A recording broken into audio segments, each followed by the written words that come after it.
மனிதானே மகத்தானவன், மனிதானே மகத்தானவன், மனிதானே மகத்தானவன். படிச்சவனை உட்கார வச்சு, பண்பானவனை உட்கார வச்சு, ஜனங்களை நேசிக்கிற ஒருத்தனை தலைவரா தேர்ந்தெடுக்காத வரைக்கும் நம்ம செத்துக்கிட்டே தான் சார். நண்பர்கள் அனைவருக்கும் வணக்கம். பதிவுக்கு போறதுக்கு முன்னாடி இது வரைக்கும் நம்ம சேனல் சப்ஸ்கிரைப் பண்ணலன்னா சப்ஸ்கிரைப் பண்ணி சப்போர்ட் பண்ணுங்க.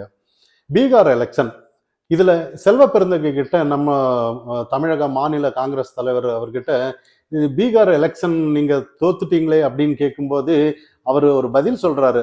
பீகாரில் நாங்கள் தோற்கவில்லை, வெற்றி வாய்ப்பை இழந்திருக்கிறோம் அப்படின்னு சொல்றாரு. இது எந்த மாதிரின்னு நம்ம புரிஞ்சுக்கணும். இது கிட்னி திருட்டு இல்ல, கிட்னி முறைகேடு அப்படின்னு சொல்றாங்க பாருங்க. இவங்க எல்லாரும் திமுகவில் கூட்டணி அமைஞ்சதுக்கு அப்புறம் எல்லாம் திமுக காரங்களாகவே பேச ஆரம்பிச்சிட்டாங்களோன்ற ஒரு கேள்வி.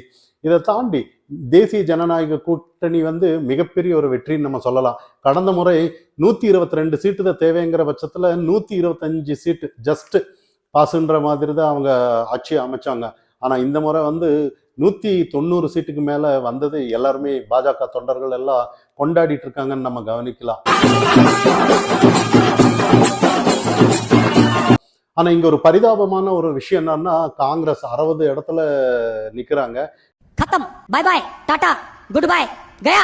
5 சீட்டு தான் முன்னிலையில இருக்காங்க. நான் வீடியோ எடுக்கும்போது ஆர்ஜேடி 34 தொகுதியிலேயே ஏதோ முன்னிலையில இருக்கிறத நம்ம கவனிக்கலாம்.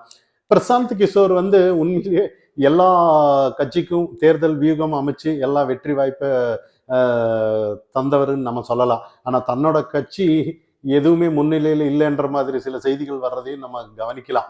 இதை தாண்டி இன்னைக்கு ஓட் சோரி அப்படின்னு சொல்லி காங்கிரஸ் கட்சி ராகுல் காந்தி எல்லாம் நிறைய போராடிட்டு இருந்தாங்க. அதாவது பீகாரில் 65 லட்சம் மேல வாக்காளர்கள் நீக்கப்பட்டுட்டாங்க, அது இது ஏதோ ஒண்ணு.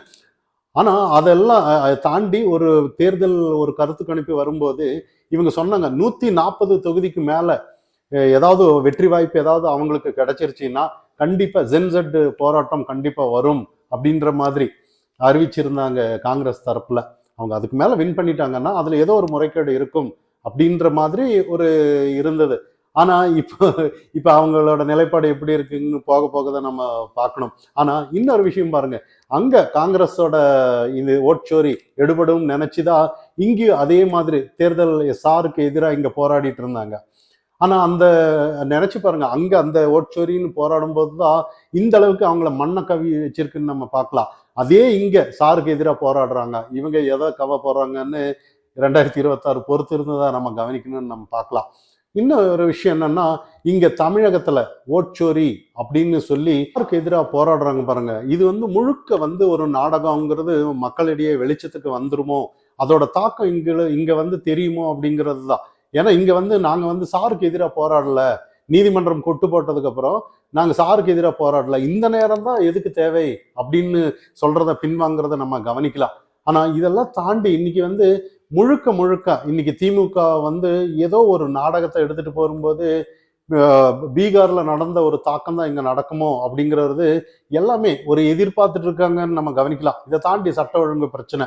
ஆனா இங்க பிரஸ் மீடியா ஒரு கேள்வி கேட்கிறாங்க பாருங்க. அண்ணாமலை நேத்து வைரலா போயிட்டு இருந்தது.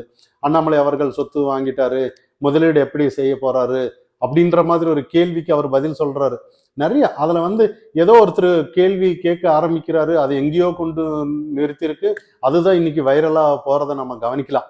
அதுல எங்கெங்கோ டிஆர் பாலு எல்லாம் ஏதோ அந்த கேள்விக்கும் அவருக்கும் சம்மந்தம் இல்லை. ஆனா இருந்தாலும் ஏதோ இதுக்கு முன்னாடி டிஆர் பாலு சொத்து சேர்த்துட்டாருன்னு ஒரு அதுக்காக அவதூறு வழக்கு டிஆர் பாலு சைதாப்பேட்டையில தொடர்ந்தாரு.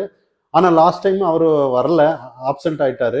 ஏன் வரல, எது வரல, எல்லாத்தையும் அவர் சொல்லிட்டாருன்னு நம்ம கவனிக்கலாம். அதுல நிறைய டிஆர் பாலு அவர்கள் சாராய் கடைக்கும் எனக்கு சம்பந்தமே இல்லைன்னு சொன்னாரு. ஆனா 2 முறையும் அங்க சைதாப்பேட்டை கோர்ட்டுக்கு வரும்போது அந்த சாராய் கடை ரிஜிஸ்ட்ரேஷன்ல தான், அந்த பேர்ல தான் இவர் அந்த கார்ல வந்திருக்கிறாருன்னு எல்லாம் உடைச்சதெல்லாம் நம்ம கவனிக்கலாம்.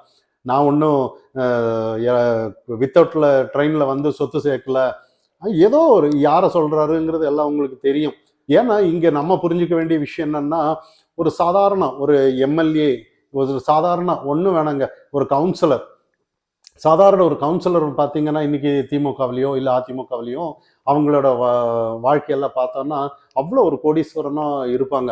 அவங்க வீடு, அவங்களோட வண்டி எல்லாமே ஒரு வித்தியாசமா இருக்கிறதெல்லாம் நம்ம கவனிக்கலாம், சாதாரண ஒரு கவுன்சிலருக்கே. ஆனா இங்க வந்து ஐபிஎஸ் படிச்சு போலீஸ்ல இருந்திருக்கிறாரு, மாநில தலைவரா இருந்திருக்கிறாரு, அவங்க ஒய்ஃப் வேற வேலை பாக்குறாங்க. எல்லாம் ஒரு அளவுக்கு வந்து ஒரு 5 லட்சம் முதலீடு செய்ய முடியாதா அப்படிங்கிற அளவுக்கு வந்துருச்சு பாருங்களேன். இப்ப இதே பிரஸ் வந்து வேற யாரையும் கேள்வி கேட்கறது இல்லை இங்க. இங்க இவர் வந்து அதை சொல்ற அளவுக்கு அவரா நான் ஒரு 5 லட்சம் நான் முதலீடு செய்ய மாட்டேன்னா அப்படிங்கிற அளவுக்கு. ஏன்னா இங்க கேள்வி எதுக்காக வருதுன்னு தான் நம்ம கவனிக்கணும். ஏன்னா ஏதோ ஒரு அவதூறு இவரை வந்து டார்கெட்டா தான் இருக்கும்போது இந்த மாதிரி ஒரு கேள்விகள். இல்லைன்னா ஒரு சாதாரண ஒரு ஒரு தோட்டம் வாங்குறாரு, ஒரு தோட்டத்துல முதலீடு பண்றாரு, அவங்க ஃபேமிலி பேக்ரவுண்ட் எல்லாம் இருக்கு, எல்லாம் ஒரு விவசாய ஃபேமிலியில இருந்து வந்திருக்காங்க, ஒய்ஃப் சம்பாதிக்கிறாங்க, எல்லாம் இவரும் ஐபிஎஸ்ஸா இருந்திருக்கிறாரு. இதுல ஒரு பெரிய பிரச்சனையே இல்லையே. ஒரு 5 லட்சம் 10 லட்சம் முதலீடுங்கிறது இப்போ சாதாரணமா செய்யற விஷயம் தானே. பேங்க்ல கேட்டாலும் கடன் கொடுப்பாங்க, ஏதோ ஒன்று நடக்கும். ஆனா இதை ஒரு கேள்வியா எடுத்து இந்த பிரஸ் வந்து எத்தனையோ பிரச்சனை இருக்கு இன்னைக்கு, அந்த பிரச்சனையெல்லாம் இங்க பேசுறது இல்லை. இங்க ஒருத்தர் கடன் வாங்குற, நாமக்கல்ல ஒருத்தர் கடன் வாங்கியிருக்கிறாரு, கடன் கேட்டு மிரட்டுறாரு, ஏதாவது கிட்னியை வித்தாவது நீங்க காசு கொடுங்க அப்படின்னு கேள்வி கேட்குறாங்க. பள்ளிப்பாளையத்துல எல்லாம் நிறைய கிட்னி கொடுத்து காசு வாங்குறாங்க, அது வித்தாவது எனக்கு காசு கொடுங்க அப்படின்னு கேட்டு மன உளைச்சல் பண்ணி அவர் இறந்திருக்கிறத செய்தி இன்னைக்கு வர்றதை நம்ம கவனிக்கலாம். ஆனா இங்க வந்து ஒரு ஆக்கப்பூர்வமான ஒரு அரசியல் இல்லைங்கிறது இதை வச்சுதான். ஒரு பிரஸ் ஆனாலும் மீடியா ஆனாலும் இங்க கேள்விகள் வந்து எந்த இடத்துல கேட்கணும், எந்த இடத்துல கேட்கக்கூடாது, சில விதிமுறையே இல்லைன்னு தான் நம்ம கவனிக்கணும். இதெல்லாம் திசை மாத்துறதுக்காக தான் பாக்குறாங்க இன்னைக்கு. இன்னைக்கு டிஆர் பாலு அவர்கள் சைதாப்பேட்டையில கோர்ட்டுக்கு ஏன் வரல? ஏன்னா அவர் வந்து அதே அண்ணாமலை அவர்கள் சொல்றாரு, ஏர்போர்ட்ல நான் பார்த்தேன், நல்லா அவர் உடம்பு சரியில்லைன்னு சொல்லியிருக்கிறாரு. ஆனா அப்படியெல்லாம் இல்லை, அவர் சிரிச்சுட்டு ஜாலியாக தான் போறாரு, டெல்லிக்கு ஃப்ளைட் ஏறுறாரு. ஆனா அடுத்த முறை இந்த மாதிரி எல்லாம் பண்ணக்கூடாது, நான் கோர்ட்டுக்கே சொல்றாரு, கோர்ட்டை ஏமாத்திட்டு போறாரு அப்படின்ற மாதிரி அண்ணாமலையும் அந்த கோர்ட்ல சொல்லியிருக்கிறாரு தான். எனக்கும் 1008 வேலை இருக்கு, கோவாவிலிருந்து நான் இங்க ஓடி வந்திருக்கேன், இதை தாண்டி நான் ஒரு விவசாய ஃபேமிலியில இருந்திருக்கேன், நான் எனக்கும் வேலைகள் நிறைய இருக்கு அப்படின்னு சொல்றதெல்லாம் கவனிக்கலாம். ஆனா அடுத்த முறை இப்படி நடக்கக்கூடாது அப்படின்னு ஏதோ ஒண்ணு. ஆனா ஒரு விஷயம் நல்லா தெரியுது, இன்னைக்கு வந்து டிஆர் பாலு மற்றும் அன்னைக்கு சைதாப்பேட்டை கோர்ட்டுக்கு வந்திருந்தான்னா இந்த திமுகவில் சாருக்கு எதிராக போராடுறாங்க பாருங்க, அத்தனை போராட்டமும் திசை மாறி இருக்கும். ஏன்னா அது வேணும்னே தான் அவங்க வராம இருந்திருக்காங்களோன்ற ஒரு சந்தேகம். அங்க வந்திருந்தானா இன்னைக்கு எட் நியூஸ் டிஆர் பாலு பத்தி தான் எல்லாமே விவாதம் பண்ணிட்டு இருப்பாங்க. ஏன்னா அது ஏதோ ஒரு நிறைய அண்ணாமலை அவர்கள் நிறைய பாயிண்ட் வச்சிருக்கிறாரு இருந்தா.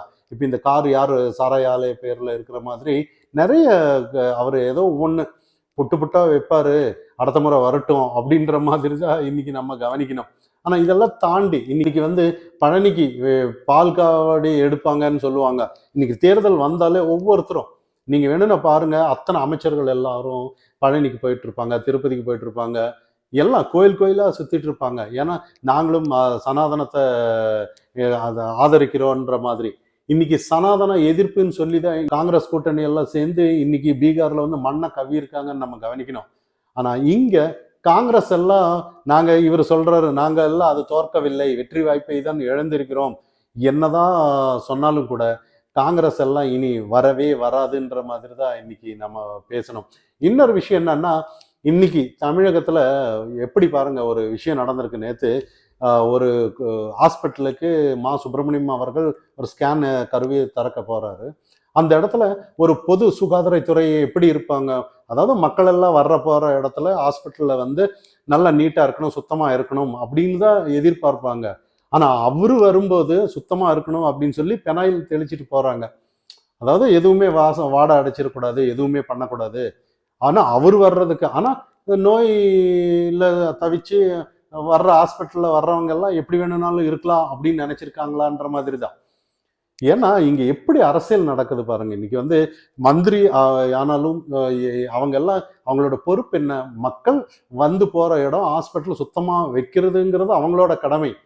ஆனா இவங்க வந்து போறதுக்கு ஸ்மெல் வருது, அது வருதுங்கிறதுக்காக பெனாயில் தெளிச்சிட்டு போறதெல்லாம், இப்ப நம்ம எல்லாம் ஏதோ பன்னீர் தெளிச்சு போறதெல்லாம் நம்ம கவனிச்சோம். பெனாயில் எல்லாம் தெளிச்சிட்டு போறது இப்பதான் நம்ம கவனிக்கிறோம். இதுதான் நேற்று ஏதோ ஒரு நியூஸ்ல போட்டிருக்காங்க, அதாவது ரெட் கார்பெட்டே மிஞ்சியது அப்படின்னு நேற்று ஏதோ ஒரு சேனல்ல சொல்லிட்டு இருக்கிறத நம்ம கவனிக்கலாம். இதெல்லாம் தாண்டி தமிழகத்துல வந்து பாஜக கூட்டணி, அதிமுக கூட்டணி, இதெல்லாம் சட்ட ஒழுங்கு பிரச்சனை, திமுகவுக்கு எதிராக இங்க மனநிலையில நிறைய பேர் இருக்காங்க. ஆனா இங்க வந்து அதை வந்து முன்னிறுத்தி மக்களிடையே இன்னும் கொஞ்சம் ஃபோர்ஸ் பண்ணோம்னா கண்டிப்பா பீகார் எலெக்ஷன்ல எப்படி காங்கிரஸ் மண்ணை கவி இருக்கோ அதே மாதிரி திமுக கண்டிப்பா மண்ணை கவ்வும். ஆனா இவங்க எந்த மாதிரியான அரசியல் எடுத்துட்டு போறாங்கன்னு ஒரு புரியாத புதிராவே இருக்கு. ஏன்னா இங்க எடுபடுறது இல்ல. எதிர்க்கட்சியா செயல்பட்டான்னா எதுவுமே மக்களிடையே போய் சேர்றது இல்ல. டிவி மீடியா எல்லாம் திமுகவுக்கு ஆதரவா இருக்காங்க. இதை தாண்டி அண்ணாமலை வந்து ஏதோ ஒரு ஒதுக்கி வச்ச மாதிரி தான் ஒரு ஃபீலிங் இருக்கு. இல்ல அண்ணாமலை மட்டும் வந்து ஏதாவது நேத்து ஒரு ப்ரெஸ் மீட்டிங் கொடுத்தாரு. அந்த அளவுக்கு வைரலா போறதெல்லாம் நம்ம கவனிச்சோம். அதே மாதிரி ஏதோ ஒரு பொறுப்பு கொடுத்து, ஏன்னா எல்லாம் பீகார் எலெக்ஷன் தேர்தலுக்காக தான் வெயிட் பண்ணிட்டு இருக்காங்கன்னு நம்ம கவனிக்கலாம். இது ஒரு மிகப்பெரிய வெற்றி ஆயிடுச்சுன்னா எல்லாருமே படையே இங்க இறங்குவாங்க. பிஜேபி என்டிஏ கூட்டணி அத்தனை பேரும் இங்க கண்டிப்பா தமிழகத்துக்கு தான் வந்து டென்ட் போடுவாங்க அப்படின்னு நம்ம கவனிக்கலாம். அதனாலதான் இன்னைக்கு வந்து திமுக எல்லாம் ஏதோ ஒரு பயத்தோட இருக்கிறத நம்ம கவனிக்கலாம். அடுத்தது இன்னி டிசம்பர் ஆனாலும் சரி, ஜனவரி பிப்ரவரிக்கும் களை கட்டுன்னு தான் நம்ம பார்க்கணும். மனிதானி மகத்தானவன், மனிதானி மகத்தானவன், மனிதானி மகத்தானவன்.